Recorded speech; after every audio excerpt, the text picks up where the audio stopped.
بسم الله الرحمن الرحيم. مش قادر، متضايق، تعبان. ايش الخبر هذا اللي قرناه؟ شو هذا اللي بيطلع في الاعلام؟ تاكدوا لنا وين الصحفيين؟ وين كاري تبعت البهارات؟ وين محمد قنديل؟ وين لجان حقوق الرجل؟ بقول لك افتتاح اول نادي نسائي للملاكمه، راحت عينينا. احنا بنضيع يا وديع. انتوا حتحطوا لهم النادي للملاكمه، هن ثمهن اعوج بدون ما يخبطن بعض.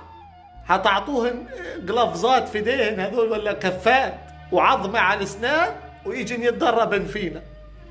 مش حتلعبوهن مصارعه السومو بالمره عشان تقولوا لهن كل واحده فيها طاقه روحيه تشيل جوزها وترميه في الارض. حرام عليكم. احنا يا جماعه بندفع مهر، احنا طلبنا يعني رفقا بالقوارير. المرأة اللي بتلعب ملاكمة أنو قوارير؟ هذه مش قوارير، هذه خناشير. يلعب حجلة عديناها، بنانير معنا في الشوارع مشيناها، قالوا كاراتيه دفاع عن النفس بلعناها. ملاكمة شو نمشي عينينا زرق زرق؟ حرام نبقى نايمين خايفين؟ ليش ملاكمة؟ شو عاملين احنا في دنيتنا؟ حرام على. بدكم تودوا نسواننا يتدرب الملاكمة؟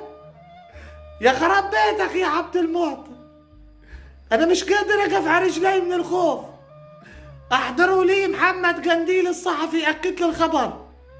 بكره نطلع مسيره بعد صلاه الجمعه. شايفين كيف انا برج؟ نلعب الملاكمه. طب القصيره هذا مش طايله وجهك، وين تخبطك؟ تروح قدحك في السره يا فلتين مصارينك. والله صعبه، حرام يا جماعه. والله احنا نهج، انها هجرة الى الله، هجرة الى الله، لا اله الا الله وعوابه.